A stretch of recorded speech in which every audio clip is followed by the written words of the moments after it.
Hello दोस्तों, स्वागत है आप सभी का आपके अपने यूट्यूब चैनल जीएस नंबर 1 पे। ग्रुप डी स्पेशल एग्ज़ाम के सीरीज़ में आज हम लेकर आ गए हैं आपके लिए साइंस का एक स्पेशल सीरीज़, जिसमें हम शुरू करने वाले हैं बायोलॉजी को शुरू करने वाले हैं। इसके पहले फिजिक्स का सेशन चल रहा है। यदि आपने उसको नहीं देखा है तो आप उसे भी देख लें और साथ में इसका भी सहयोग करें, इसका भी हेल्प करें। और यदि आप चैनल पर नए हैं तो चैनल को सब्सक्राइब जरूर करें, वीडियो को लाइक शेयर एंड कमेंट जरूर करें। तो चलिए बिना देरी के शुरू करते हैं आज का अपना प्यारा सा सेशन। जीव विज्ञान के इस सीरीज में आज हमारा पहला टॉपिक है जीव विज्ञान की प्रमुख शाखाएं। तो चलिए देखते हैं। पहला क्वेश्चन है, सब्जियों, फलों और फूलों जैसी उच्च मूल्य वाली फसलों की खेती को क्या कहते हैं? तो इसको हम हॉर्टिकल्चर के नाम से जानते हैं। हॉर्टिकल्चर में हम सब्जियों, फूलों और फलों जैसे फसलों का जो खेती होता है उसको हम लोग करते हैं। अगला प्रश्न है, कोशिकाओं के अध्ययन को क्या कहा जाता है? तो कोशिकाओं के अध्ययन को साइटोलॉजी के नाम से जाना जाता है। आगे बढ़ते हैं। अगला क्वेश्चन है, विटीकल्चर क्या है? तो विटीकल्चर जो है वह अंगूर की खेती को हम लोग विटीकल्चर के नाम से जानते हैं। कुछ अन्य जो है उसको हम लोग देख लेते हैं। ऐसे में सब्जियों की खेती को हम लोग ओलेरीकल्चर के नाम से जानते हैं। फूलों की खेती को हम लोग फ्लोरिकल्चर के नाम से जानते हैं। अगला प्रश्न है, एपिग्राफी से क्या अभिप्राय है? तो एपिग्राफी जो होता है वह शिलालेखों के अध्ययन को हम लोग एपिग्राफी कहते हैं। कुछ अन्य जो है उसको हम लोग देखते हैं। अगला है ऑस्टियोलॉजी जो होता है वो कंकालों का अध्ययन, या हम इसको बोल सकते हैं हड्डियों का अध्ययन। किसका? हड्डियों का अध्ययन। यह ऑस्टियोलॉजी कहलाता है। एपिग्राफी जो होता है वह शिलालेखों के अध्ययन को हम लोग एपिग्राफी कहते हैं। कार्टोग्राफी, मानचित्रों के अध्ययन को हम लोग क्या बोलते हैं? कार्टोग्राफी बोलते हैं। न्यूमिस्मेटिक्स, इसको हम लोग सिक्कों के अध्ययन को क्या बोलते हैं? न्यूमिस्मेटिक्स बोलते हैं। अगला प्रश्न है, पक्षियों के अध्ययन को क्या कहा जाता है? तो पक्षियों के अध्ययन को ऑर्निथोलॉजी कहा जाता है। कुछ अन्य हैं उसको भी देखते हैं। पक्षियों के अध्ययन को क्या बोलते हैं? पक्षियों के अध्ययन को ऑर्निथोलॉजी बोलते हैं। उभयचरों एवं सरीसृपों का अध्ययन को क्या बोलते हैं? हर्पेटोलॉजी बोलते हैं। क्या बोलते हैं? हर्पेटोलॉजी बोलते हैं। आँखों का चिकित्सकीय अध्ययन को क्या बोलते हैं? ऑप्थेल्मोलॉजी बोलते हैं। क्या बोलते हैं? ऑप्थेल्मोलॉजी बोलते हैं। मानव के क्रमिक विकास का अध्ययन को क्या बोलते हैं? एंथ्रोपोलॉजी बोलते हैं। क्या बोलते हैं? एंथ्रोपोलॉजी बोलते हैं। अगला प्रश्न है, पक्षियों के अध्ययन को क्या कहा जाता है? तो पक्षियों के अध्ययन को ऑर्निथोलॉजी बोलते हैं। पक्षियों के अध्ययन को क्या बोलते हैं हम लोग? ऑर्निथोलॉजी बोलते हैं। अगला प्रश्न है, सेरीकल्चर शब्द किससे संबंधित है? तो सेरीकल्चर जो है वो रेशम की खेती से संबंधित है। रेशम की खेती को हम लोग क्या बोलते हैं? सेरीकल्चर के नाम से जानते हैं। आगे हम लोग इसको देखते हैं, कुछ महत्वपूर्ण है। जैसे सेरीकल्चर जो होता है वह रेशम कीट पालन का अध्ययन है। पीसीकल्चर, यह जो है मत्स्य पालन का अध्ययन है। मत्स्य पालन का अध्ययन को क्या बोलते हैं? पीसीकल्चर बोलते हैं। और एपीकल्चर मधुमक्खी पालन का अध्ययन है। यानी मधुमक्खी पालन के अध्ययन को क्या बोलते हैं? एपीकल्चर बोलते हैं। और पक्षी पालन के अध्ययन को क्या बोलते हैं? एवीकल्चर बोलते हैं। अगला प्रश्न है, सेरीकल्चर किससे संबंधित है? तो सेरीकल्चर जो है वो रेशम के कीटों के पालन से संबंधित है। अभी हम लोगों ने ऊपर देख लिया है। अगला प्रश्न है, निम्नलिखित में से कौन सा शब्द पशु व्यवहार के जैविक अध्ययन का सबसे अच्छा वर्णन करता है? तो पशु व्यवहार के जैविक अध्ययन का सबसे अच्छा वर्णन जो है इथोलॉजी करता है। कौन सा करता है? इथोलॉजी करता है। इथोलॉजी जो होता है वह रोगों के कारणों का अध्ययन करने वाला शास्त्र होता है। एंटोमोलॉजी में हम लोग कीटों का अध्ययन करते हैं और इथोलॉजी में हम लोग पशु व्यवहार का जैविक अध्ययन करते हैं। और इथनोलॉजी में हम लोग क्या करते हैं? मानव जाति विज्ञान। इथनोलॉजी क्या है? मानव जाति विज्ञान है। अगला प्रश्न है, हिमेटोलॉजी का अध्ययन किससे संबंधित है? तो हिमेटोलॉजी जो होता है वह रक्त से संबंधित होता है। किससे संबंधित होता है? रक्त से संबंधित होता है।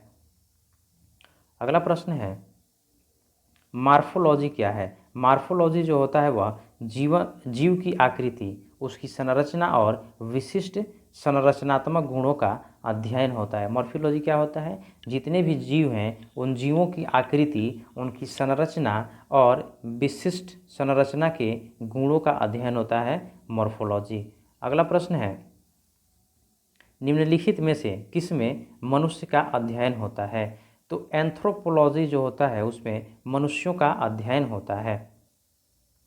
एंथ्रोपोलॉजी में जो है वह मानव के विकास, रीति रिवाज और इतिहास परंपराओं से संबंधित विषयों का अध्ययन किया जाता है। आर्कियोलॉजी जो होता है वह पुरातत्व संबंधी विज्ञान की शाखा होती है।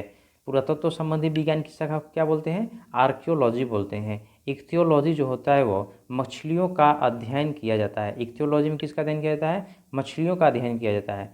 एंड्रोलॉजी में पुरुष स्वास्थ्य से संबंधित चिकित्सकीय विज्ञान की शाखा है। एंड्रोलॉजी क्या है, पुरुष स्वास्थ्य से संबंधित चिकित्सकीय विज्ञान की शाखा है, जिसमें मुख्य रूप से प्रजनन, स्वास्थ्य और मूत्र संबंधी अध्ययन होते हैं। अगला प्रश्न है जंतु विज्ञान की किस शाखा का मानव जाति के समाजशास्त्र के अध्ययन से गहरा संबंध है।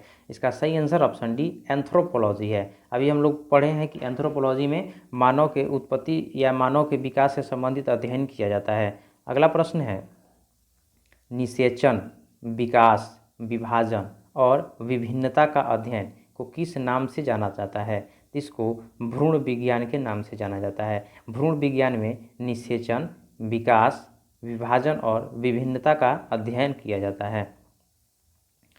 अगला प्रश्न आगे हम लोग इसमें देखते हैं फिजियोलॉजी जो होता है वह शरीर के क्रिया विज्ञान एवं कायिका का अध्ययन होता है।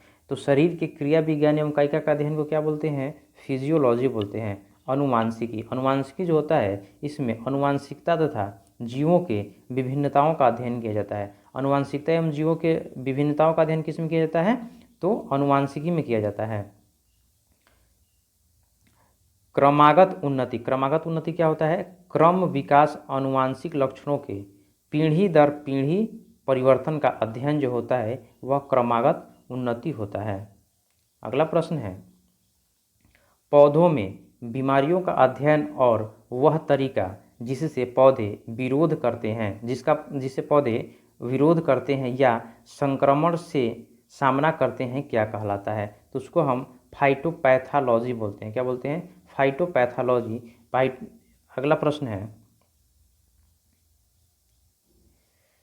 अगला प्रश्न देखते हैं जीवित चीज़ों पर मृदा के प्रभाव का अध्ययन मृदा विज्ञान की किस शाखा के अंतर्गत किया जाता है। तो मृदा विज्ञान की एडाफोलॉजी के अंतर्गत किया जाता है। जीवित चीज़ों पर मृदा का क्या प्रभाव हो रहा है उसके अध्ययन को हम लोग एडाफोलॉजी के नाम से जानते हैं। विज्ञान के कुछ अन्य शाखाएँ हैं उसको हम लोग देखते हैं एडाफोलॉजी क्या होता है, जीवित चीज़ों पर मृदा के प्रभावों का अध्ययन होता है। अभी हम लोग इसको ऊपर पढ़े हैं।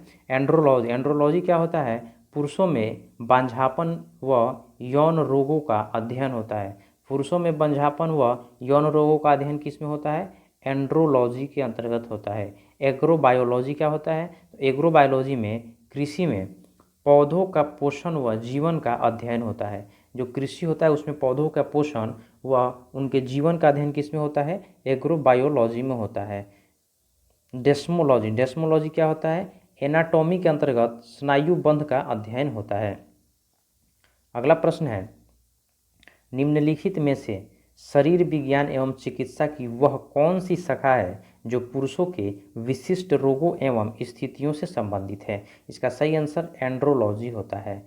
पुरुषों के विशिष्ट रोग एवं स्थितियों से संबंधित कौन सी शाखा होती है, तो एंड्रोलॉजी होती है। एंड्रोलॉजी में हम पुरुषों के बांझापन व यौन रोगों से संबंधित अध्ययन करते हैं।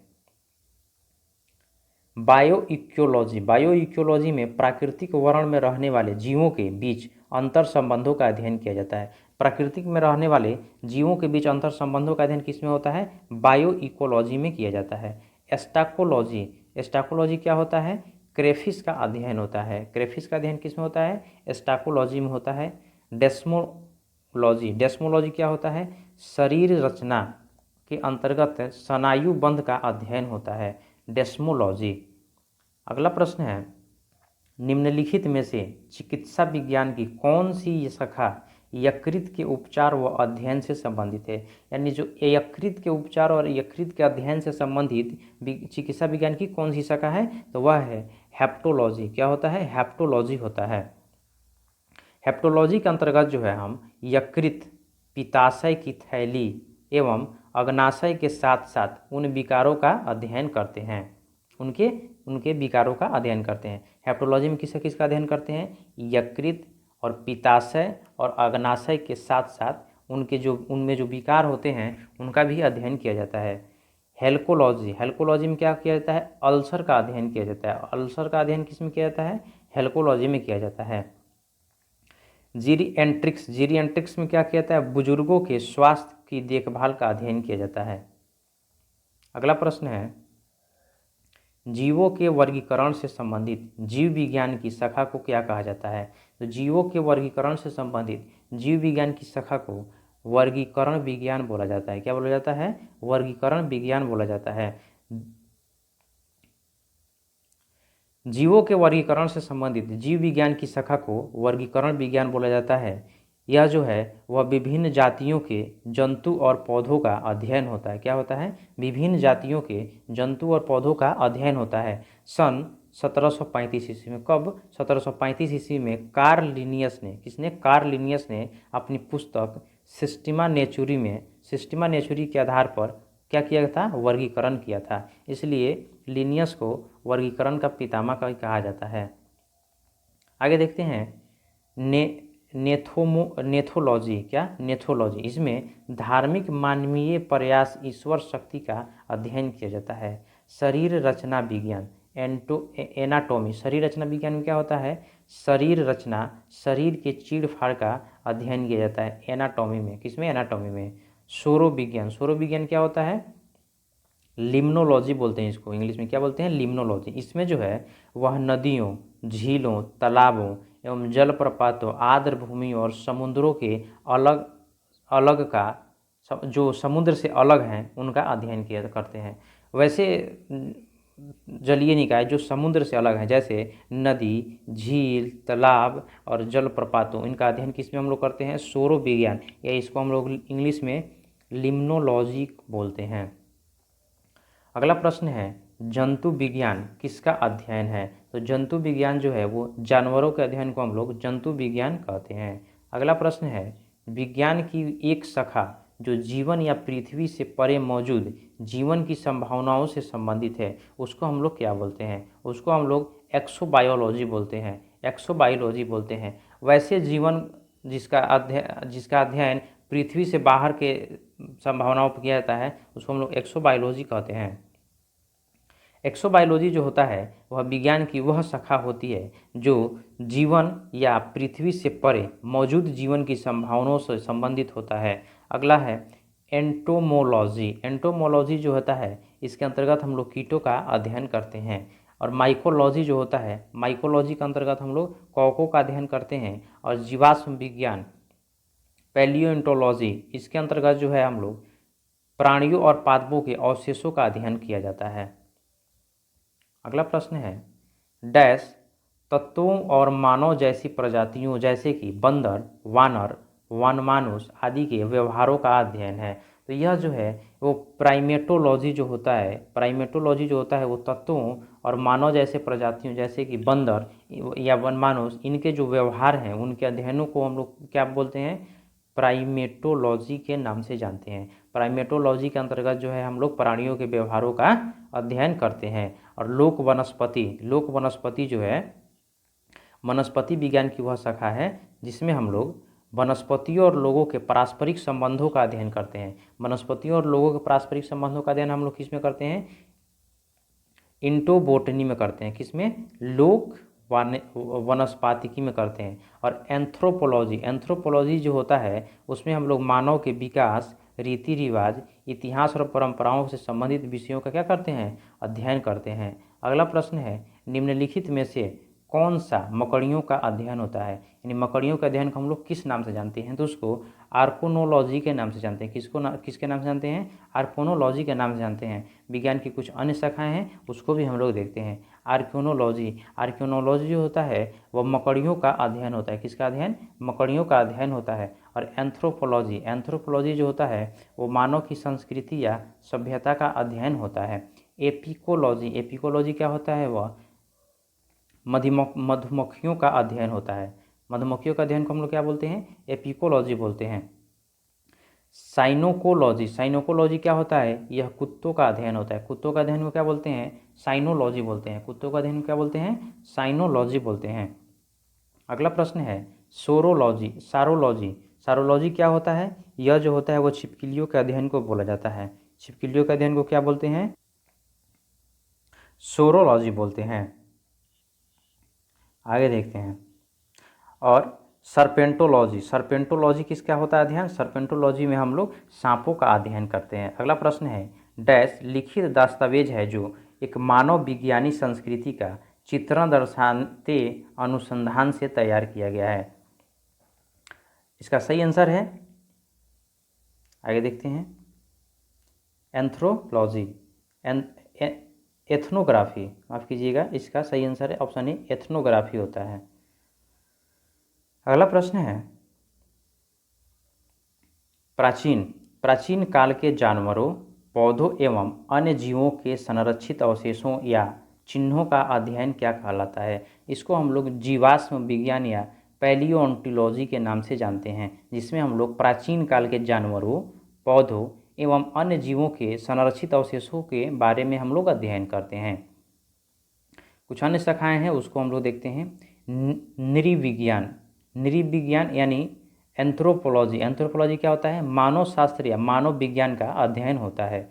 पुरातत्व विज्ञान, इसको हम लोग आर्कियोलॉजी बोलते हैं। किसको? इंग्लिश में आर्कियोलॉजी बोलते हैं। आर्कियोलॉजी में क्या करते हैं? मानव संस्कृति के विकास क्रम को समझने एवं उनकी व्याख्या करने का कार्य किया जाता है। औषधि विज्ञान फार्माकोलॉजी में क्या करते हैं? जड़ी बूटियों का अध्ययन किया जाता है। अगला प्रश्न है जीवाश्मों का अध्ययन को क्या कहा जाता है? जीवाश्मों का अध्ययन को हम लोग जीवाश्म विज्ञान के नाम से जानते हैं। अगला प्रश्न है पैलियोन्टोलॉजी किसका अध्ययन से संबंधित है? तो यह जीवाश्मों के अध्ययन से संबंधित है। जीवाश्मों का अध्ययन को क्या बोलते हैं? पैलियोन्टोलॉजी के नाम से जाना जाता है। पादप विज्ञान में किसका अध्ययन किया जाता है? तो पादप विज्ञान में पौधों का अध्ययन किया जाता है।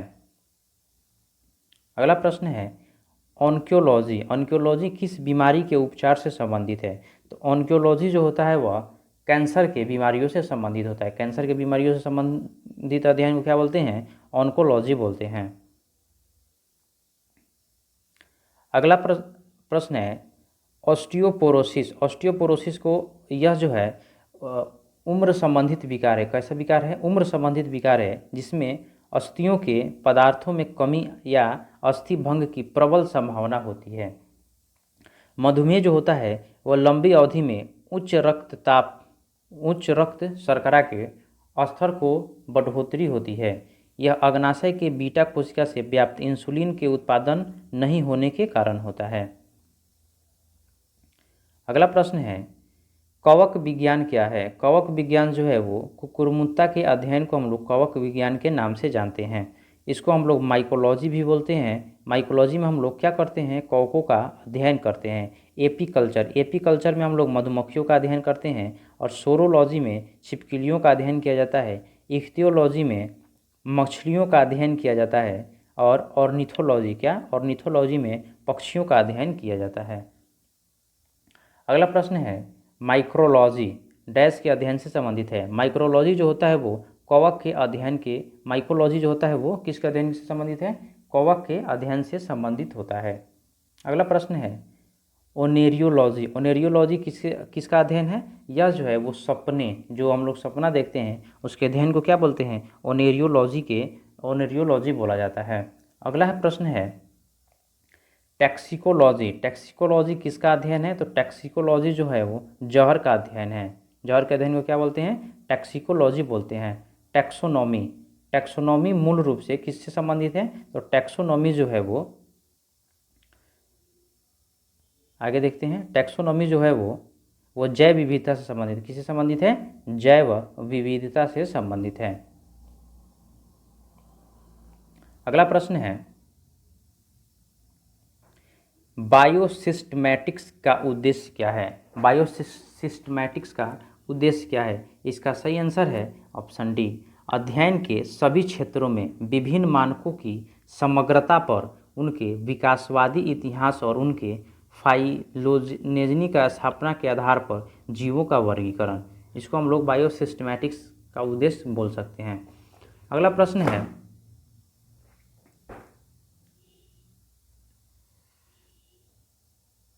माफ़ कीजिएगा ये थोड़ा सा गड़बड़ हो गया।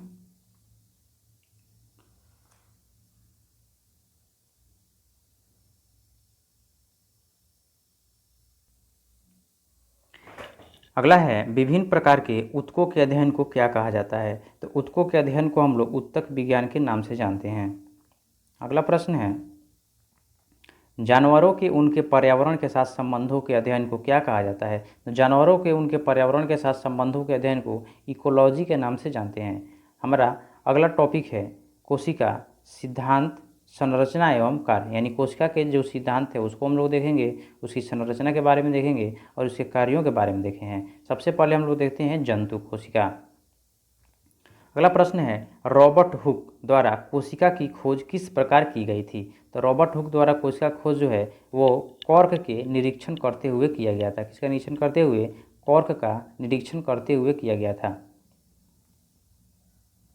कोशिका का खोज जो है रॉबर्ट हुक ने कब किया था? तो 1665 ईस्वी में किया था, और यह जो है कॉर्क का जो अध्ययन कर रहे थे उसी समय उसका खोज किए थे। अगला प्रश्न है, कोशिका का खोज किसने किया था? तो कोशिका का खोज रॉबर्ट हुक ने किया था। कब किया था? तो 1665 ईस्वी में किया था, इसको याद रखेंगे। अगला प्रश्न है, केंद्र और कोशिका झिल्ली के बीच मौजूद जेली जैसी पदार्थ को क्या बोला जाता है? तो केंद्रक और कोशिका झिल्ली के बीच जो जेली जैसा पदार्थ मौजूद होता है उसको हम लोग कोशिका द्रव्य के नाम से जानते हैं। किस नाम जानते हैं? कोशिका द्रव्य के नाम से जानते हैं। कोशिका जो होता है वह जीवों का आधारभूत संरचना होता है। जीवों का आधारभूत संरचना क्या होता है? कोशिका होता है, एवं कार्यात्मक इकाई भी होता है। यह विशिष्ट पारगम्य कला से घिरी रहती है। प्रायः इसमें स्वजनन की क्षमता होती है। कोशिका की संरचना कोशिका झिल्ली, कोशिका द्रव्य, केंद्रक से मिलकर होता है। इन्हें कोशिकांग कहा जाता है। जो कोशिका द्रव्य होता है एक जेली जैसा पदार्थ होता है जो कोशिका झिल्ली एवं केंद्रक के बीच में क्या होता है? पाया जाता है। कोशिका द्रव्य में अनेक कार्बनिक तथा अकार्बनिक पदार्थ पाए जाते हैं। आगे देखते हैं, अगला प्रश्न है, केंद्रक और कोशिका झिल्ली के बीच भरे हुए जेली जैसे पदार्थ को क्या बोलते हैं? साइटोप्लाज्मा बोलते हैं। क्या बोलते हैं? साइटोप्लाज्मा बोलते हैं या कोशिका द्रव्य बोलते हैं। अगला प्रश्न है, साइटोप्लाज्मा या कोशिका द्रव्य एक जेली जैसा द्रव्य होता है जो मौजूद होता है। कहाँ मौजूद होता है? केंद्रक और कोशिका झिल्ली के बीच में मौजूद होता है। कहाँ मौजूद होता है? केंद्रक और कोशिका झिल्ली के बीच में मौजूद होता है। अगला प्रश्न है, पानी की कमी के कारण कोशिका के संकुचित होकर कोशिका भित्ति से अलग होना की प्रक्रिया क्या कहलाती है? इसको हम लोग प्लाज्मोलिसिस कहते हैं। क्या बोलते हैं? प्लाज्मोलिसिस कहते हैं। पानी का कमी होने के कारण कोशिका का संकुचित होकर कोशिका भित्ति से बाहर होने की प्रक्रिया क्या बोलते हैं? प्लाज्मोलिसिस के नाम से जानते हैं, या इसको जीवद्रव्य कुंचन कहते हैं। क्या बोलते हैं? जीवद्रव्य कुंचन भी बोलते हैं। अगला प्रश्न है, डैश को कोशिका का पावर हाउस के रूप में जाना जाता है। यानी कोशिका का पावर हाउस किसको बोलते हैं? तो माइटोकॉन्ड्रिया को हम लोग कोशिका का पावर हाउस बोलते हैं। माइटोकॉन्ड्रिया में ही कार्बनिक पदार्थों का क्या होता है? ऑक्सीकरण होता है, जिससे काफ़ी मात्रा में ऊर्जा प्राप्त होता है। इसलिए माइटोकॉन्ड्रिया को कोशिका का पावर हाउस कहा जाता है। इसमें जो है ऊर्जा जो है वो एटीपी के रूप में होता है। किसके रूप में? एटीपी के रूप में होता है। एटीपी का फुल फॉर्म क्या होता है? एडिनोसिन ट्राइफॉस्फेट होता है।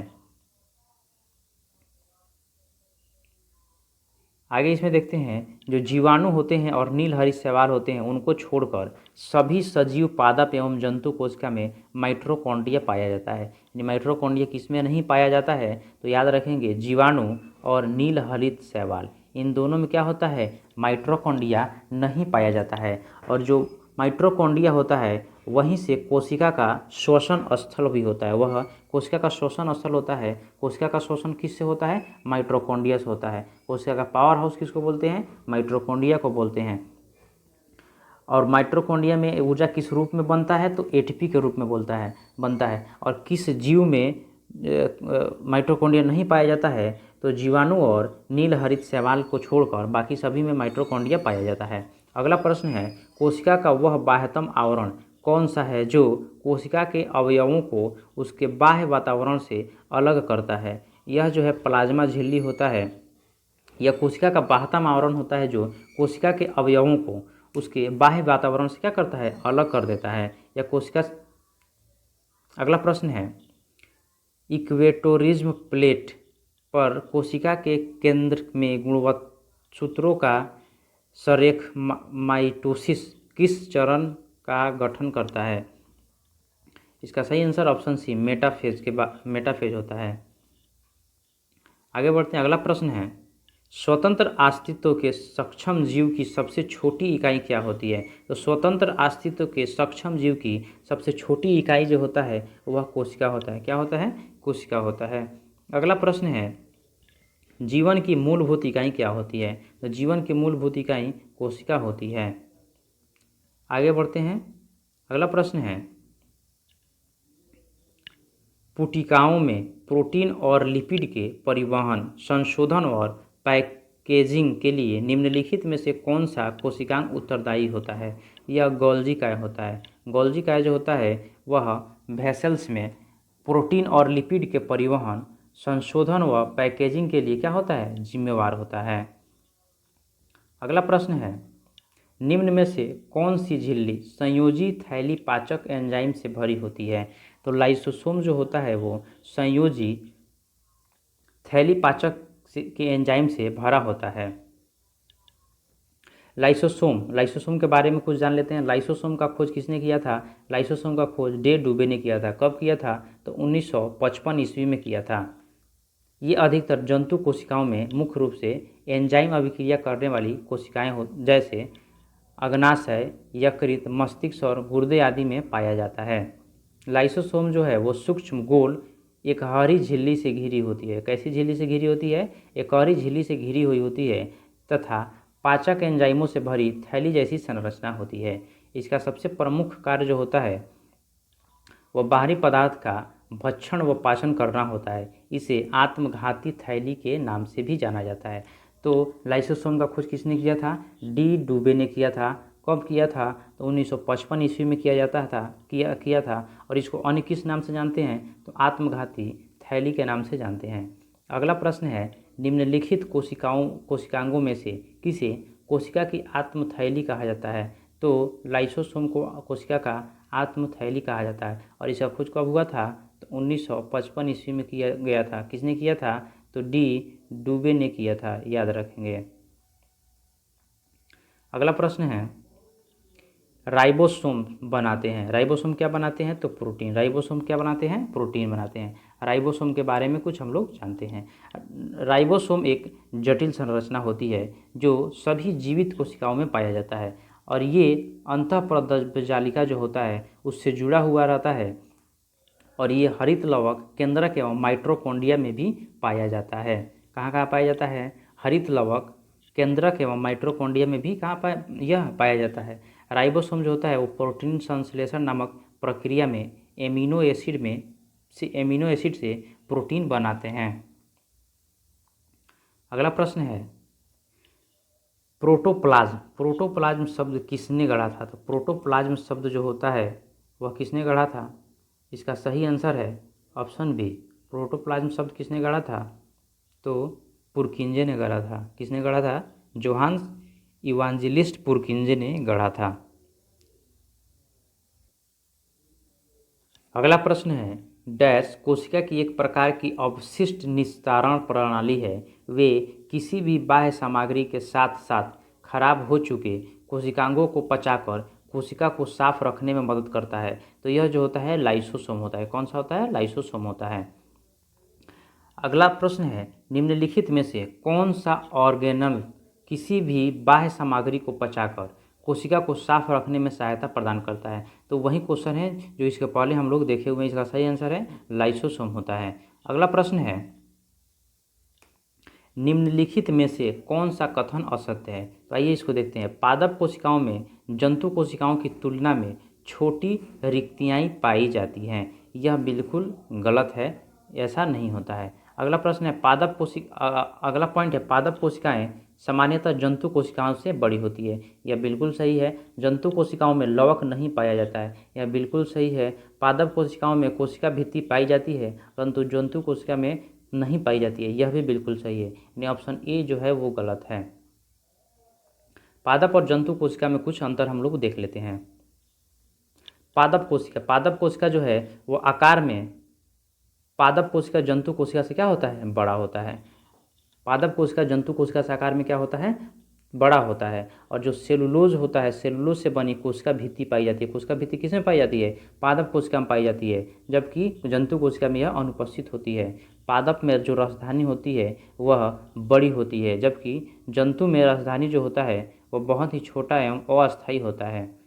पादप में जो है लवक पाया जाता है, जबकि जंतु में लवक नहीं पाया जाता है। अगला प्रश्न है, निम्न में से कौन सा तरल पदार्थ आंत से अवशोषित वसा को ग्रहण करता है और अतिरिक्त द्रव को अतिरिक्त कोशिका स्थल तक वापस रक्त में ले जाता है? तो लसिका जो होता है वह यह इस कार्य के लिए जिम्मेवार होता है। आइए लसिका के बारे में कुछ जान लेते हैं। लसिका जो होता है वह एक रंगहीन द्रव होता है। कैसा द्रव होता है? रंगहीन द्रव होता है। और यह जो है वह कोशिका के चारों ओर एक पतली परत के रूप में विद्यमान होता है।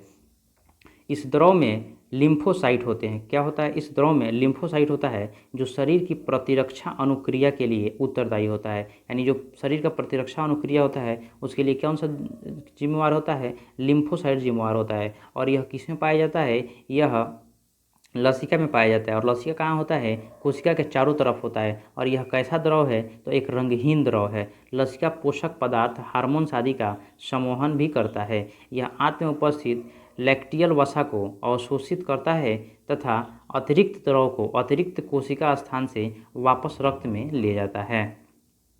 अगला प्रश्न है, निम्नलिखित में से अर्धसूत्रण के लिए कौन सा कथन सत्य नहीं है? तो अर्धसूत्रण के लिए ऑप्शन नंबर बी यह सत्य नहीं है। अर्धसूत्रण के परिणाम स्वरूप परिणामी कोशों में गुणसूत्रों की संख्या 2 गुनी हो जाती है। यह गलत है, जबकि अर्धसूत्रण 2 चरणों में होता है। यह सही है। अर्धसूत्रण के दौरान जनन कोशों के जीन परिणामी कोशिकाओं में मिश्रित हो जाता है। यह भी सही है। और जनन ग्रंथि में अर्धसूत्रण युग्मक के उत्पादन के लिए होता है। अगला प्रश्न है, किस कोशिकांग को कोशिका का मास्टर कहा जाता है? तो नाभिक को जो है वो कोशिका का मास्टर कहा जाता है। और नाभिक जो है वो कोशिका के डीएनए की ब्लूप्रिंट के अलावा अपने में समाहित रखता है। जो नाभिक होता है वह कोशिका के डीएनए की ब्लूप्रिंट को अपने में क्या रखता है? समाहित रखता है। अगला प्रश्न है, किस कोशिका में मौजूद सबसे बड़ा कोशिकांग कौन सा होता है? किसी कोशिका में मौजूद कोशिका का सबसे बड़ा कोशिकांग कौन सा होता है? तो यह नाभिक होता है। याद रखेंगे, जितने भी कोशिकांग पाए जाते हैं उनमें सबसे बड़ा कौन सा होता है? नाभिक होता है। अगला प्रश्न है, निम्नलिखित में से किस कोशिकांग को कोशिका का प्रोटीन कारखाना भी कहा जाता है? तो राइबोसोम्स को क्या बोला जाता है? प्रोटीन कारखाना बोला जाता है। माइटोकॉन्ड्रिया को क्या बोला जाता है? ऊर्जा गृह बोला जाता है। लाइसोसोम को क्या बोला जाता है? आत्मघाती की थैली बोला जाता है। अगला प्रश्न है,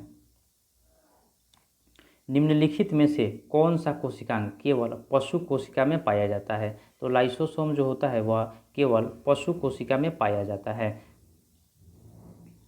अगला प्रश्न है, शरीर में लगी चोट की मरम्मत के लिए किस प्रकार की सेल विभाजन का प्रयोग किया जाता है? तो इसमें केवल समसूत्री सेल विभाजन होता है। शरीर पे यदि कोई चोट लगता है और किसी कोशिका को क्षति पहुंचता है तो उसके मरम्मत के लिए केवल समसूत्रण विभाजन का उपयोग होता है।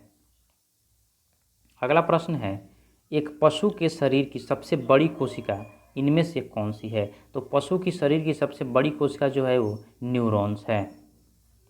आइए न्यूरॉन्स के बारे में कुछ जानते हैं। जानवरों के शरीर की सबसे बड़ी जो कोशिका होती है वो कौन सा होती है? न्यूरॉन होती है। न्यूरॉन तंत्रिका होती है। यह तंत्रिका तंत्र में स्थित एक उत्तरदायी कोशिका होता है। इस कोशिका का कार्य जो होता इस कोशिका का कार्य मस्तिष्क से सूचना आदान प्रदान करना होता है और उसका विश्लेषण करना होता है।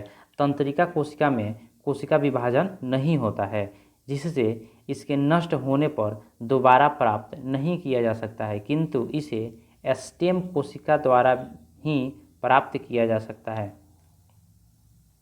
अगला प्रश्न है, निम्नलिखित में से कौन सा एक कोशिका में अधिक मात्रा में होने वाला अणु है? तो इसका सही आंसर है ऑप्शन ए, जल जो होता है वह कोशिका में अधिक मात्रा में पाया जाता है। आगे हम लोग देखते हैं कोशिका के बारे में। कोशिका जो होता है वह सजीव शरीर का संरचनात्मक एवं क्रियात्मक इकाई होता है। यह सजीव जैसे जीवाणुओं के शरीर एक ही कोशिका का बना होता है। कुछ जो सजीव होते हैं जैसे जीवाणु, उनका जो शरीर होता है मात्र एक ही कोशिका का बना होता है, उन्हें एक कोशिकीय जीव कहते हैं। जबकि वैसे जीव जो बहुकोशिकीय होता है जिनका शरीर, उन्हें बहुकोशिकीय जीव कहते हैं। कोशिका के भीतर निम्नलिखित संरचनाएं पाई जाती हैं। देखते हैं कोशिका के भीतर कौन कौन सी संरचनाएं पाई जाती हैं। तो कोशिका के भीतर केंद्रक और केंद्रिका पाई जाती है, जीवद्रव्य पाया जाता है, गोल्जी काय पाया जाता है, कणाभसूत्र पाया जाता है, अंतरप्रद्रव्य जालिका पाया जाता है, गुणसूत्र पाया जाता है, राइबोसोम्स पाया जाता है, सेंट्रोसोम्स पाए जाते हैं और लवक पाया जाता है। जीवद्रव्य में जल का मात्रा 80% होता है और प्रोटीन 15% पाया जाता है, वसा 3%, कार्बोहाइड्रेट 1% और अकार्बनिक लवण जो होता है वो भी 1% पाया जाता है। अगला प्रश्न है, कोशिका सिद्धांत। कोशिका सिद्धांत निम्न में से किस पर लागू नहीं होता है? तो कोशिका सिद्धांत जो है वो विषाणु पर लागू नहीं होता है। आगे हम लोग देखते हैं, स्लाइडन एवं स्वान ने, किसने? स्लाइडन एवं स्वान ने संयुक्त रूप से कोशिका सिद्धांत का प्रतिपादन किया। कोशिका सिद्धांत का प्रतिपादन किसने किया? तो स्लाइडन एवं स्वान ने किया था। इस सिद्धांत में यह बताने में असफल रहा कि नई कोशिकाओं का निर्माण कैसे होता है। पहली बार रोडोल्फ विर्चो ने 1855 ईस्वी में स्पष्ट किया कि कोशिका विभाजन होता है। तो पहली बार कोशिका विभाजन किसने स्पष्ट किया? तो रोडोल्फ विर्चो ने स्पष्ट किया था। नई कोशिकाओं का निर्माण पूर्व स्थित कोशिकाओं के विभाजन से होता है। इन्होंने बताया कि जो नई कोशिकाएं होती हैं उनका निर्माण जो होता है वो पूर्व स्थित कोशिकाओं के विभाजन से होता है। इन्होंने स्लाइडन एवं स्वान की कल्पना को रूपांतरित कर नया कोशिका सिद्धांत का प्रतिपादन किया, और वो है सभी जीव कोशिका व कोशिका उत्पाद से बने हुए हैं। ये कोशिका सिद्धांत क्या है उसको हम लोग देख लेते हैं। पहला है सभी जीव कोशिका व कोशिका उत्पाद से बने होते हैं। दूसरा है सभी कोशिकाएं पूर्व स्थित कोशिकाओं से बनी होती हैं। अकोशिकीय जीव जैसे वायरस और वायरॉयड और प्रोसांग पर कोशिका सिद्धांत लागू नहीं होता है। अगला प्रश्न देखते हैं, यहाँ मैच करने वाला है।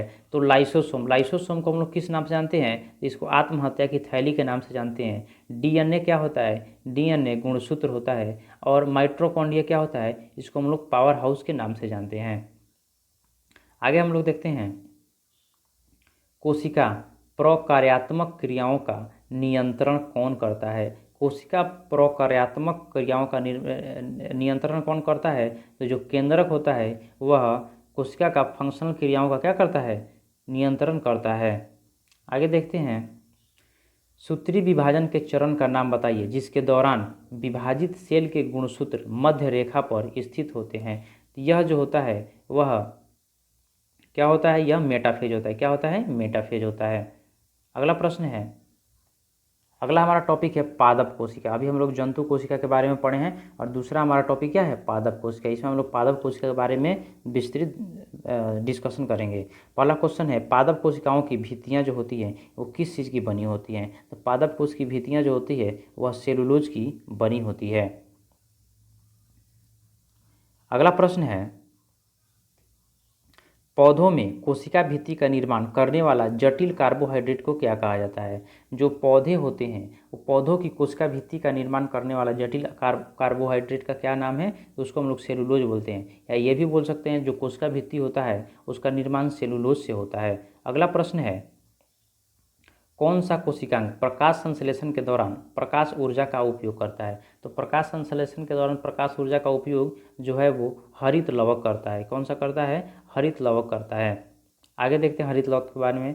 हरित लवक जो होता है वो प्रकाश संश्लेषण के दौरान प्रकाशिकीय ऊर्जा को रासायनिक ऊर्जा में बदलता है। तो प्रकाशीय ऊर्जा को रासायनिक ऊर्जा में बदलने का काम कौन करता है? तो हरित लवक करता है। इसका रंग जो होता है हरा रंग क्लोरोफिल के कारण होता है। हरित लवक का हरा रंग किसके कारण होता है? तो क्लोरोफिल के कारण होता है।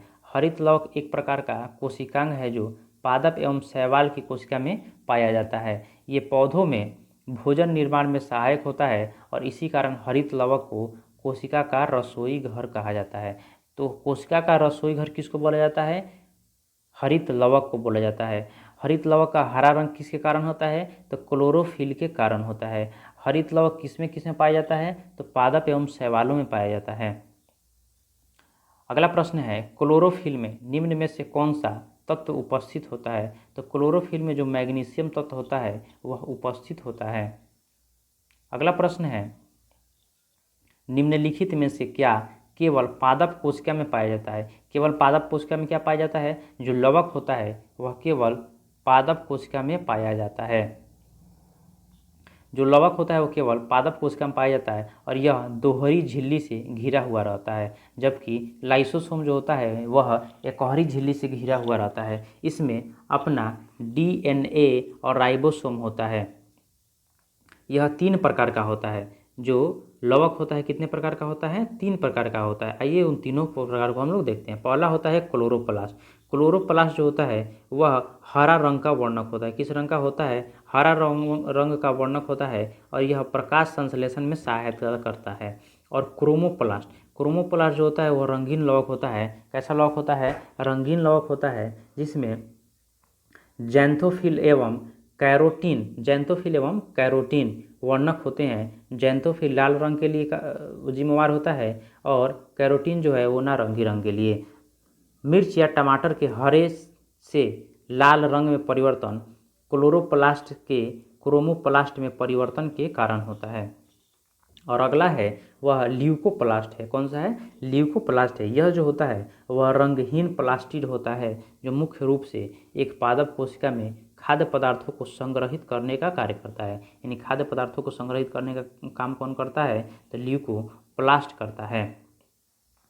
आगे हम लोग देखते हैं। अगला प्रश्न है, निम्नलिखित में से कौन सा वर्णक फलों एवं सब्जियों के रंगों के निर्धारण के लिए जिम्मेवार होता है? तो फलों एवं सब्जियों के रंगों के निर्धारण के लिए कौन सा जिम्मेवार होता है? एंथोसाइनिन होता है। क्या होता है? एंथोसाइनिन होता है।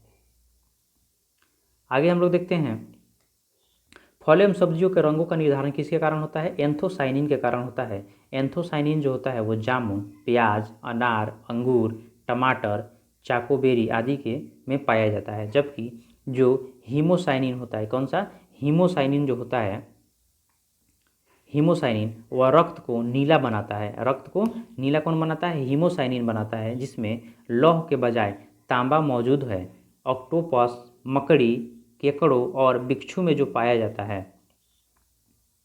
अगला प्रश्न है, हीमोग्लोबिन यह रक्त को लाल बनाता है। सभी कशेरुक तथा कुछ अकशेरुक में भी यह पाया जाता है। हीमोइरेथिन क्या होता है? यह रक्त को गुलाबी बनाता है। रक्त को गुलाबी कौन बनाता है? हीमोइथेरिन बनाता है।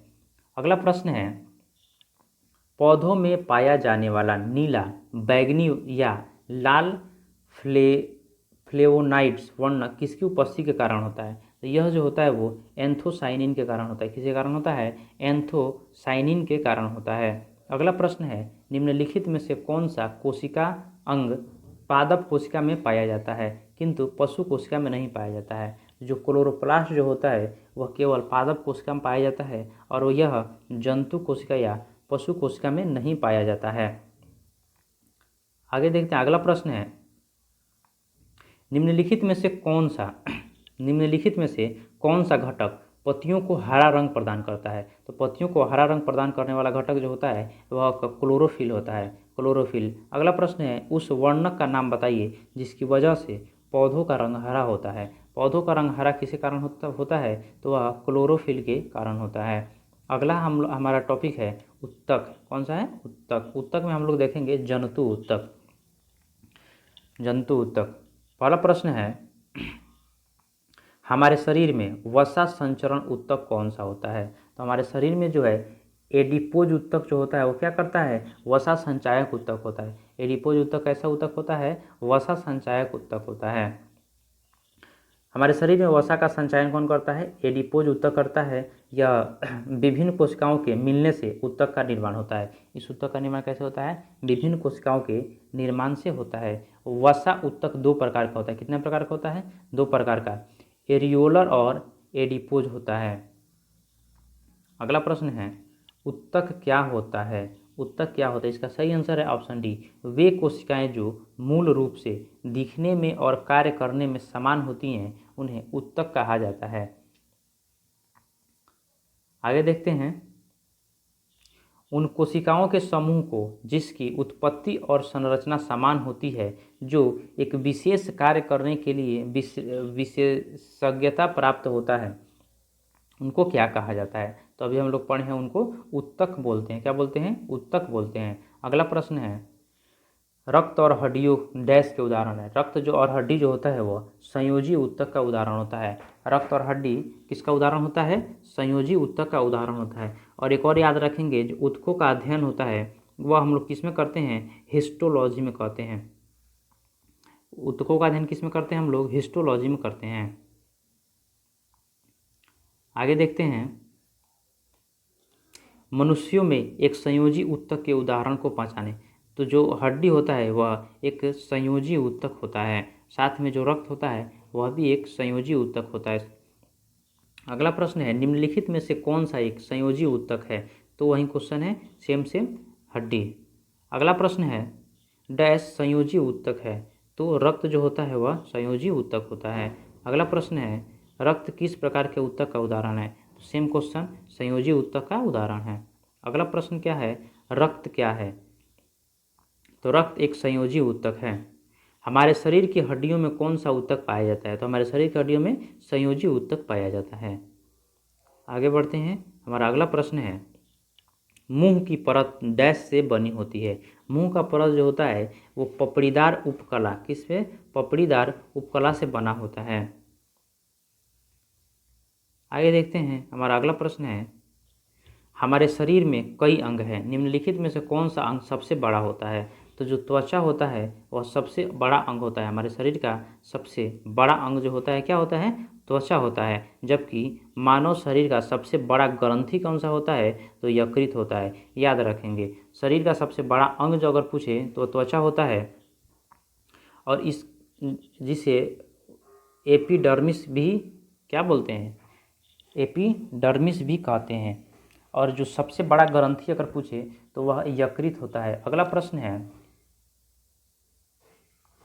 त्वचा के नीचे और आंतरिक अंगों के बीच उत्तक बना है। त्वचा के नीचे और आंतरिक अंगों के बीच उत्तक बना है, वह क्या है? वसा उत्तक बनता है। अगला प्रश्न है, निम्न में से क्या एक पशु का उत्तक नहीं है? तो निम्न में से क्या एक पशु का उत्तक नहीं है? ये जो है वो आंसर इसमें थोड़ा सा विवादित दिया है। आगे इसका डिस्क्रिप्शन सुन लेते हैं। पेशी उत्तक, संयोजी उत्तक और तंत्रिका उत्तक तथा उपकला उत्तक, चारों जो है वो पशुओं का उत्तक है। किसी भी जीव के शरीर में तंत्रिका ऐसी रेशा को कहते हैं जिसके द्वारा शरीर के एक स्थान से दूसरे स्थान तक संकेत भेजे जाते हैं। मनुष्य शरीर में तंत्रिका शरीर की लगभग हर भाग को मस्तिष्क और मेरुरज्जु से जोड़कर उसमें अपनी संपर्क रखती है। अगला प्रश्न है, उत्तक हमारे मुंह की आंतरिक अस्तर को बनाता है। कौन सा उत्तक जो है हमारे मुंह के आंतरिक अस्तर को बनाता है? इसका सही आंसर जो है वो ऑप्शन बी है। कौन सा है? ऑप्शन बी है, यानी सरल स्क्वैमस एपिथेलियम। आगे देखते हैं, अगला प्रश्न है स्ट्रैटिफाइड स्क्वैमम एपिथेलियम जो होता है किस में मौजूद होता है, तो यह त्वचा में मौजूद होता है। अगला प्रश्न है डैश ऊतक में मैट्रिक्स होता है और कोशिकाएं मैट्रिक्स में सन्निहित होती हैं। इसका सही आंसर है ऑप्शन ए, जो संयोजी ऊतक होता है, संयोजी ऊतक में क्या पाया जाता है, मैट्रिक्स पाया जाता है, और कोशिकाएं जो होती हैं वो मैट्रिक्स में क्या होती हैं, सन्निहित होती हैं। अगला प्रश्न है पेशी ऊतक कितने प्रकार के होते हैं, तो पेशी जो ऊतक होता है वह 3 प्रकार का होता है। कौन सा, एक रेखित पेशी होता है, एक अरेखित पेशी होता है, और एक हृदय पेशी होता है। कौन सा होता है, एक रेखित पेशी होता है, एक अरेखित पेशी होता है, और एक हृदय पेशी होता है। अगला प्रश्न है मानव शरीर की त्वचा का सबसे बाह्य परत को क्या कहते हैं। मानव शरीर की त्वचा का सबसे बाह्य परत को हम लोग एपिडर्मिस कहते हैं। क्या बोलते हैं, एपिडर्मिस बोलते हैं। अगला प्रश्न है, आगे बढ़ते हैं। अगला प्रश्न है हमारा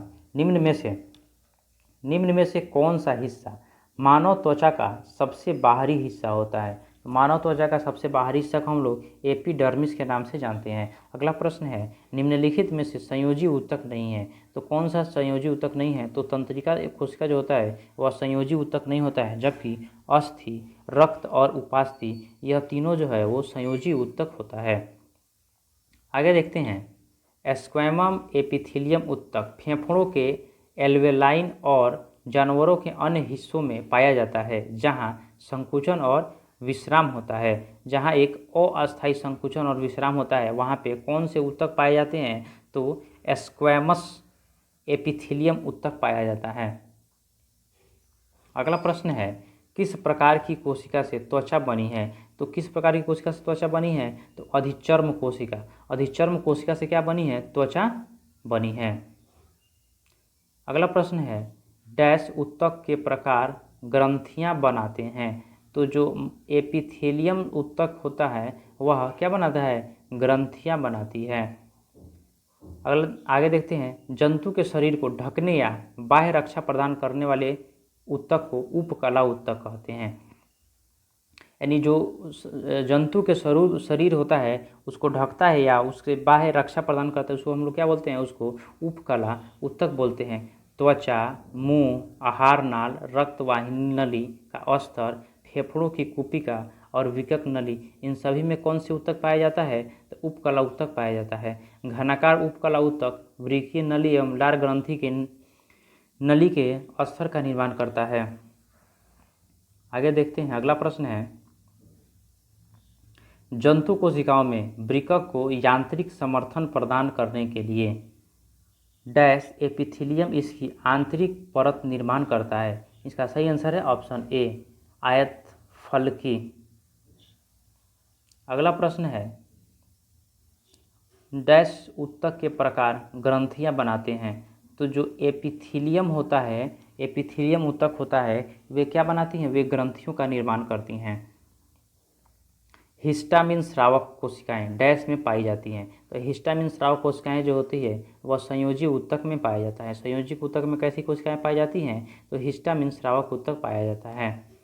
हिस्टामिन स्रावक ऊतक जो है संयोजी ऊतकों में पाया जाता है, और प्राणियों के संयोजी ऊतक में मुख्य घटक कोलेजन नामक प्रोटीन होता है। कोलेजन नामक प्रोटीन होता है। इस संयोजी ऊतक में प्रायः तंतुकोरम, महाभक्षणकारों एवं मास्ट कोशिकाएं होती हैं जो हिस्टासिन का स्रावन करती हैं। अगला प्रश्न है अवकाशोतक डैश के बीच एक पूरक ऊतक का काम करता है। इसका सही आंसर ऑप्शन है त्वचा एवं मांसपेशियां जो होता है, इसका सही आंसर है। अगला प्रश्न है निम्न में से लाल समोहनीय संयोजी ऊतक है। लाल समोहनीय संयोजी ऊतक क्या है, रुधिर जो होता है वह लाल समोहनीय संयोजी ऊतक होता है। और रक्त का जो निर्माण होता है, रक्त का निर्माण कहाँ होता है, तो रक्त का निर्माण जो होता है वह लाल अस्थि मज्जा में होता है, लाल अस्थि मज्जा में होता है। जबकि अगर WBC की बात किया जाए तो WBC जो होता है वो पीला अस्थि मज्जा में उसका निर्माण होता है, तथा भ्रूण में जो है यह प्लीहा में रक्त का निर्माण होता है। भ्रूण अवस्था में रक्त का निर्माण कहाँ होता है, तो प्लीहा में होता है। और मानव रक्त का पीएच मान का बात किया जाए तो मानव रक्त का पीएच मान 7.4 होता है। यह हल्का क्षारीय होता है।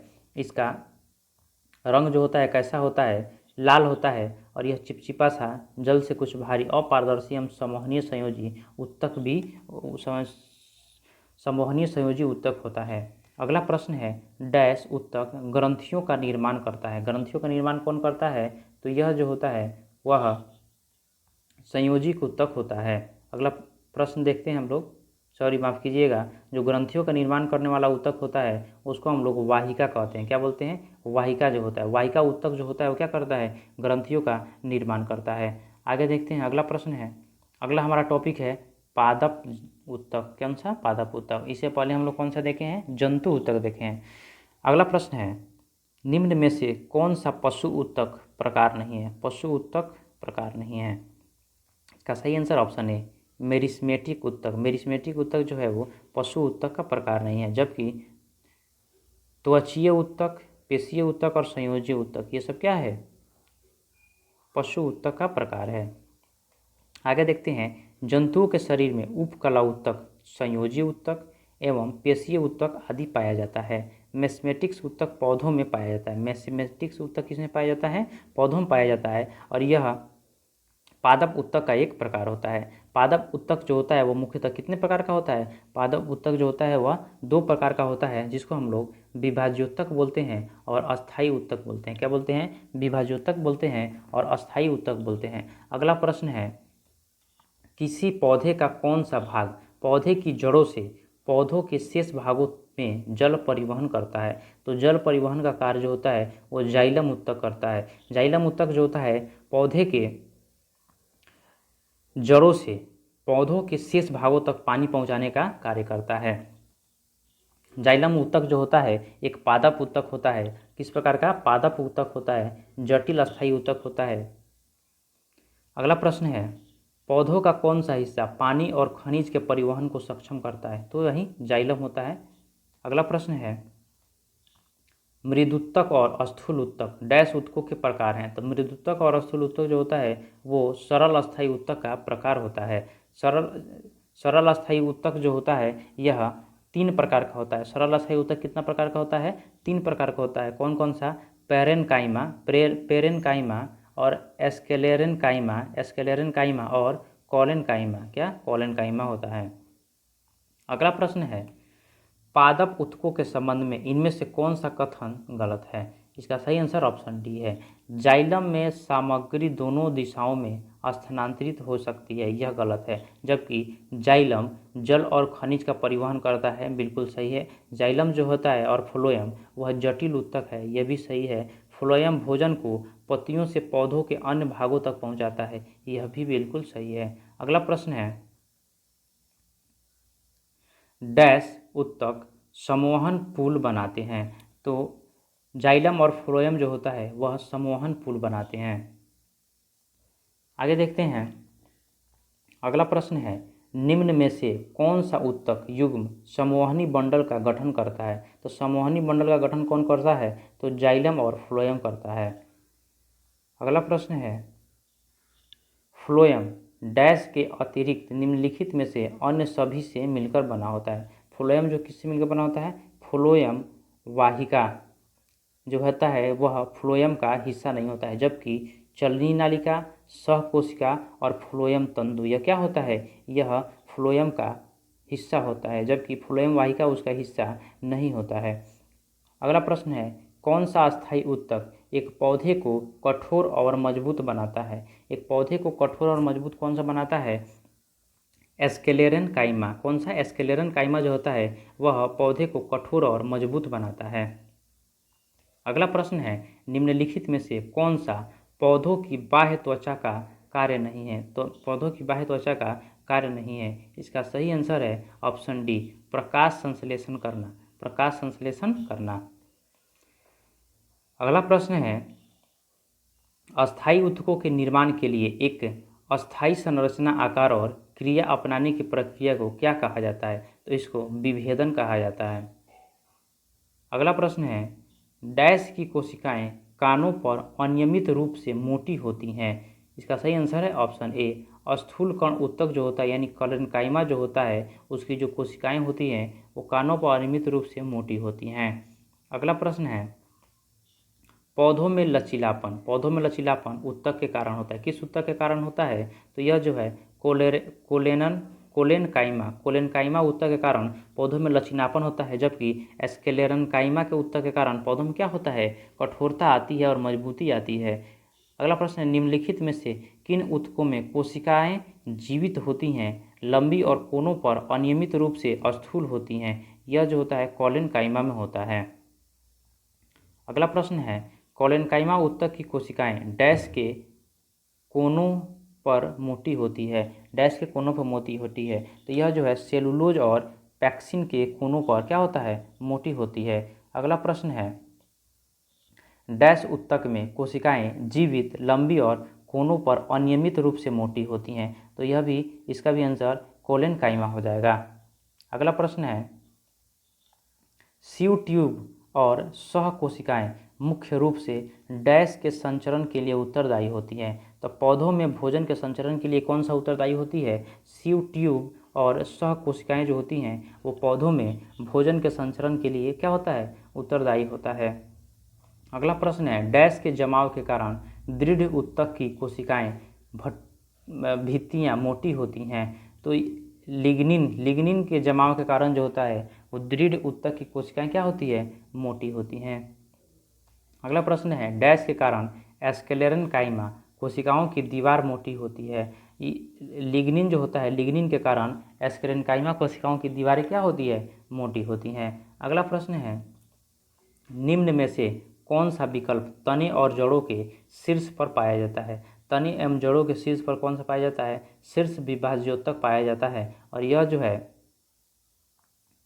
शीर्ष विभाज्योतक जो होता है वह जड़ और तनों के अग्र सिरों पर या पत्तियों के अग्र पर पाया जाता है। इन ऊतकों का निरंतर विभाजन होते रहता है जिससे जड़ और तने की लंबाई में क्या होती है? वृद्धि होती है। अर्थात ये ऊतक जड़ एवं तनों के सिरों पर वृद्धि बिंदु का निर्माण करते हैं। पौधों के जड़ एवं तना में वृद्धि का निर्माण किससे होता है? तो वो होता है शीर्षस्थ विभाज्योतक से होता है। अगला प्रश्न है निम्न में से कौन सा सरल अस्थायी ऊतक नहीं है? तो जो जाइलम होता है वह सरल अस्थायी ऊतक नहीं होता है, यह एक जटिल ऊतक है, जटिल अस्थायी ऊतक है। अगला प्रश्न देखते हैं। अगला प्रश्न है डैश जटिल अस्थायी ऊतक है। तो अभी हम लोग पढ़े हैं जो फ्लोएम है और जाइलम है वह जटिल अस्थायी ऊतक होता है। अगला प्रश्न है निम्नलिखित में से कौन सा एक सरल अस्थायी ऊतक नहीं है? तो जाइलम जो होता है वह सरल अस्थायी ऊतक नहीं होता है, एक जटिल अस्थायी ऊतक होता है। डैश सामान्य अस्थायी ऊतक नहीं है।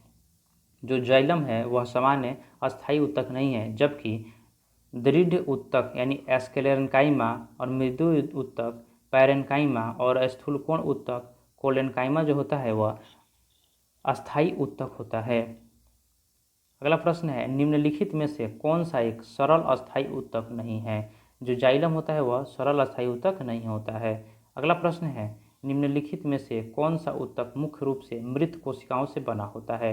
तो जो जाइलम होता है वह कैसी कोशिकाओं से बना होता है? मृत कोशिकाओं से बना होता है और यह सम्मोहन ऊतक होता है। अगला प्रश्न है पौधों में से उस ऊतक का नाम क्या है जो जड़ों से पौधों के अन्य हिस्सों में पानी और खनिज पहुंचाता है? तो इसका नाम है जाइलम। जाइलम जो होता है वह जड़ों से पौधों के अन्य हिस्सों में क्या क्या पहुंचाता है? पानी एवं खनिज को पहुंचाता है। जबकि पत्तियों से भोजन को वृक्ष के अन्य भागों में कौन पहुंचाता है? तो वह फ्लोएम पहुंचाता है। कौन पहुंचाता है? फ्लोएम पहुंचाता है। अगला प्रश्न है इनमें से कौन सी कोशिकाएं जड़ से पौधों के अन्य भागों तक जल का परिवहन करती हैं? तो वहीं जाइलम इसका सही आंसर हो जाएगा। अगला प्रश्न है निम्नलिखित में से कौन पौधों में जल के वहन से संबंधित है? तो पौधों में जल के वहन से संबंधित है जाइलम। अगला प्रश्न है निम्नलिखित में से कौन से ऊतक अंतरकोशिकीय क्षेत्र बड़ा होता है? कौन से ऊतक का अंतरकोशिकीय क्षेत्र बड़ा होता है? इसका सही आंसर है पैरेनकाइमा। पैरेनकाइमा जो ऊतक होता है उसका अंतरकोशिकीय क्षेत्र बड़ा होता है।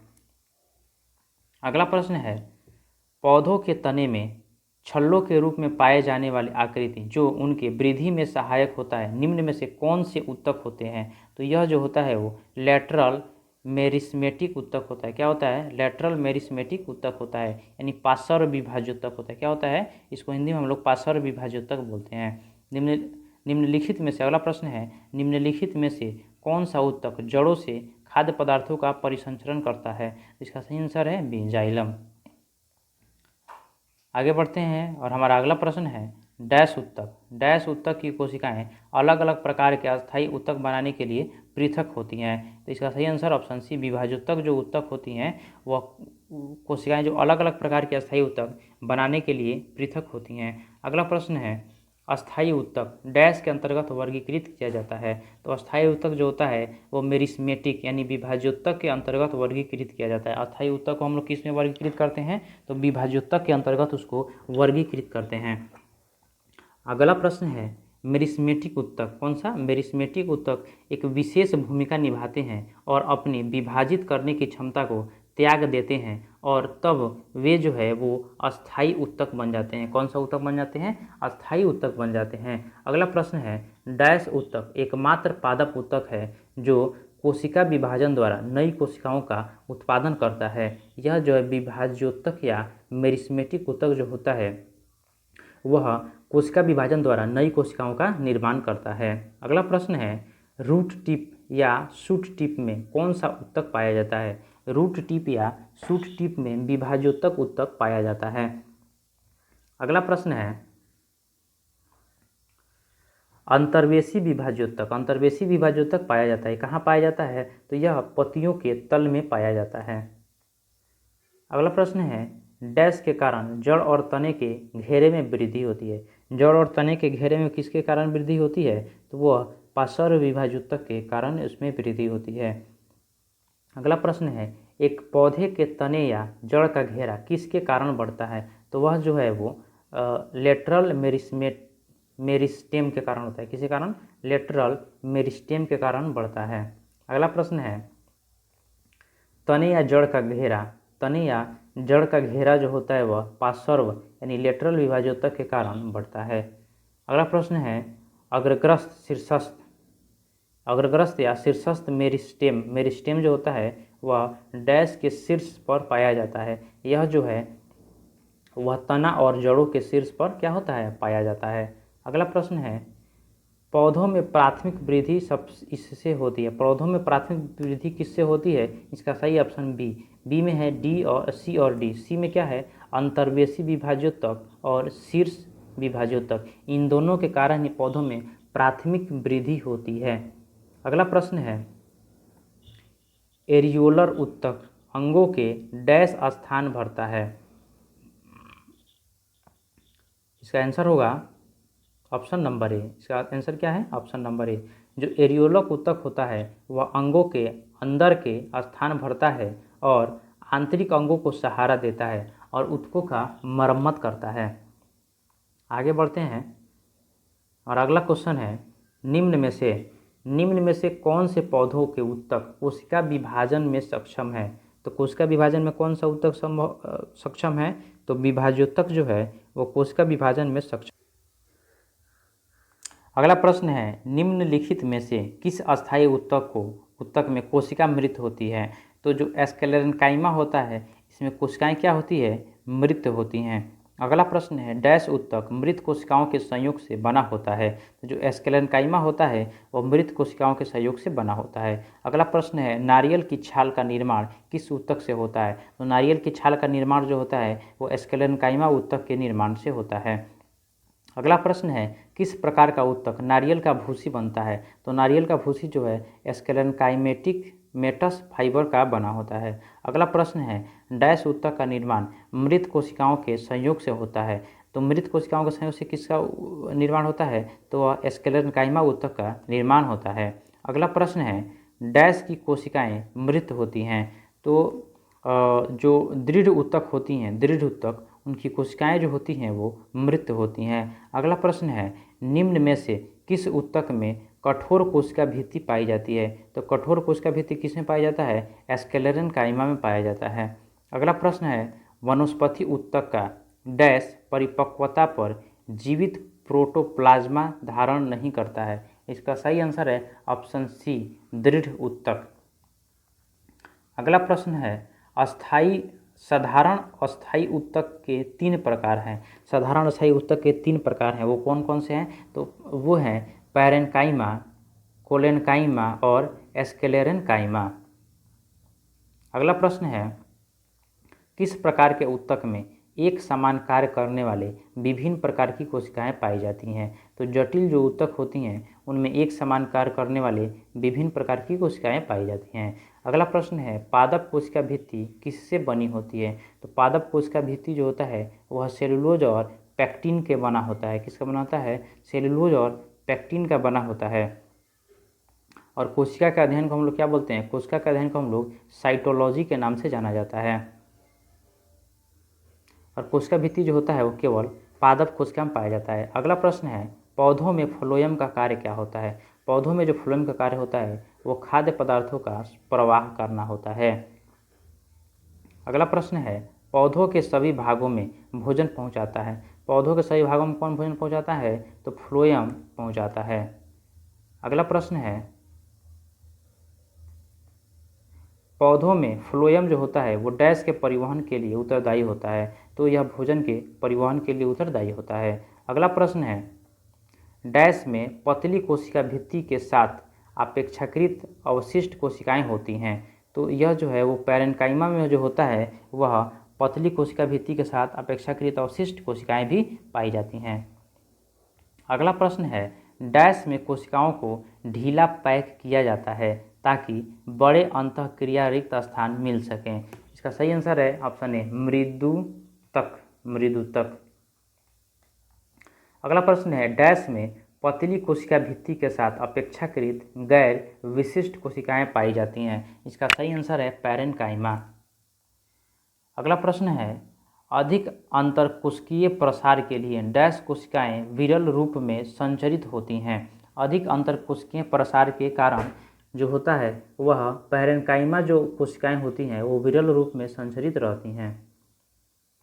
अगला प्रश्न है डैश ऊतक की कोशिकाएं बहुत सक्रिय होती हैं। इनमें घने कोशिका द्रव्य, पतली कोशिका रस भित्ति एवं मुख्य नाभिक और कम रिक्तियाँ होती हैं। इसका सही आंसर ऑप्शन नंबर ए है विभाज्योतक जो होता है वही होता है। अगला प्रश्न है निम्न में से कौन सा ऊतक कोशिका विभाजन में सक्षम है? तो जो विभाज्योतक ऊतक है वह कोशिका विभाजन में क्या है? सक्षम है। अगला प्रश्न है विभिन्न प्रकार के अस्थायी ऊतक के निर्माण के लिए डैश ऊतक की कोशिकाओं को अलग किया जाता है। तो जो है मेरिस्मेटिक। अगला प्रश्न है पादप ऊतक मुख्यतः 2 प्रकार के होते हैं। पादप ऊतक 2 प्रकार के होते हैं, कौन कौन से होते हैं? इसका सही आंसर ऑप्शन सी विभाज्योतक ऊतक और अस्थायी ऊतक होता है। आगे बढ़ते हैं। हमारा अगला प्रश्न है निम्न में से कौन सा अस्थायी ऊतक का एक उदाहरण है? तो जो जाइलम होता है वह अस्थायी ऊतक का एक उदाहरण है। अगला प्रश्न है निम्न में से कौन जाइलम का प्रकार नहीं है? तो जाइलम का प्रकार कौन सा नहीं है? इसका सही answer option B sieve tube जो होता है वह जाइलम का प्रकार नहीं होता है, जबकि ट्रैकिड्स, जाइलम फाइबर्स और नलिकाएं जो होता है वह जाइलम का क्या होता है? प्रकार होता है। आगे बढ़ते हैं और अगला प्रश्न है कौन सा ऊतक पौधों के प्रकाश संश्लेषण हिस्सों से सामग्री के परिवहन में मदद करता है? तो जो फ्लोएम होता है वह सामग्री के परिवहन में मदद करता है।